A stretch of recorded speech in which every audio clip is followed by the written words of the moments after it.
Au milieu des tentes calcinées, cette femme est sous le choc. Le camp de Naïbli est dévasté et à l'extérieur, sous les yeux des autorités, des jeunes hommes qui tentent d'échapper à l'incendie sont pourchassés.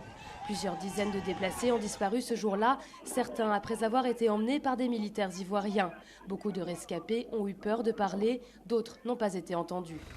3 mois plus tard, c'est un témoignage anonyme qui a alerté les autorités et c'est la présence de la caméra qui les convaincra de se déplacer.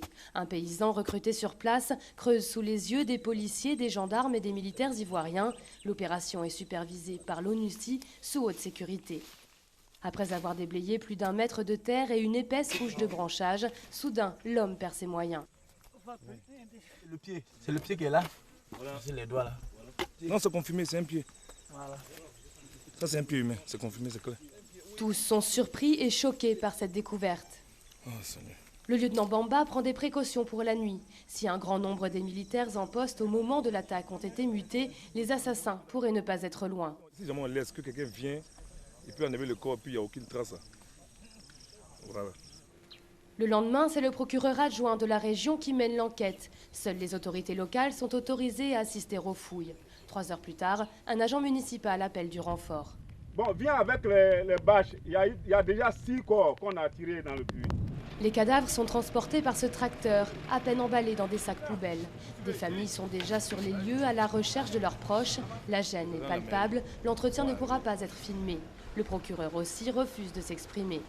Alors que chacun pense accompagner les cadavres à la morgue, ils sont en fait transférés directement au cimetière, où un nouveau trou les attend déjà.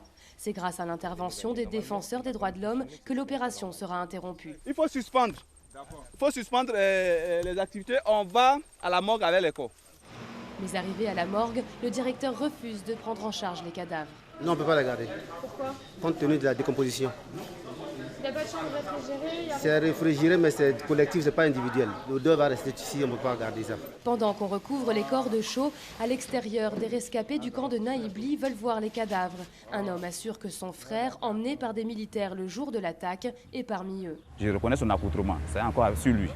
Maintenant, il faut que justice soit rendue, il faut que les enquêtes au moins arrivent à élucider comment ils sont morts et qui les a tués. Ce sera finalement l'ONU qui, le lendemain, permettra de transporter les corps à Abidjan pour une autopsie. Pendant ce temps, les familles retournent sur les lieux, persuadées qu'il y a d'autres cadavres dans les puits avoisinants. Si une odeur de décomposition est bien là, avec si peu de moyens, seuls des vêtements seront repêchés. Présents tout au long du processus, les défenseurs des droits de l'homme comptent bien pousser pour que ses parents connaissent enfin la vérité. Sur des cas aussi symboliques que ces attaques, sur ces cas d'exécution, il faut une justice exemplaire. Et donc on essaye d'aider, de soutenir les acteurs présents judiciaires pour que l'enquête aille jusqu'à son terme et aille jusqu'au bout. De nombreux proches de disparus ont déjà été entendus par la gendarmerie de Duékoué en attendant que les corps soient identifiés.